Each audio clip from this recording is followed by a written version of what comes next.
नमस्कार प्रणाम भाइयों दोस्तों। इस वीडियो में बात करेंगे खेसारी लाल यादव के इस साल के होली सॉन्ग के बारे में।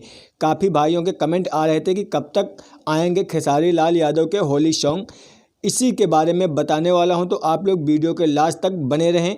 अगर हमारे चैनल पर नए हैं तो चैनल को सब्सक्राइब कर लें, क्योंकि भोजपुरी का हर अपडेट हमारे चैनल पर सबसे पहले आता है।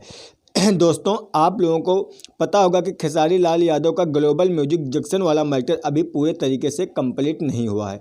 इसी को देखते हुए खेसारी लाल यादव के सॉन्ग आएंगे, लिमिट से ही रिलीज किए जाएंगे। तो आप लोग परेशान मत होइए कि पिछले साल जैसा नहीं है कि 15-20 सॉन्ग रिलीज किए जाएंगे। हो सकता है ज़्यादा से ज़्यादा 5-6 गाने रिलीज किया जाएगा। कुछ गाने Khesari music world YouTube channel से, कुछ गाने नए चैनल पर आएंगे। तो आप लोगों को फरवरी के लास्ट तक खेसारी लाल यादव के गाने सुनने को मिल जाएंगे और 2-3 गाने होली के करीब रिलीज किए जाएंगे। तो दोस्तों, ये थी एक छोटी सी अपडेट। मिलते हैं नए वीडियो में नए अपडेट के साथ। तब तक के लिए धन्यवाद।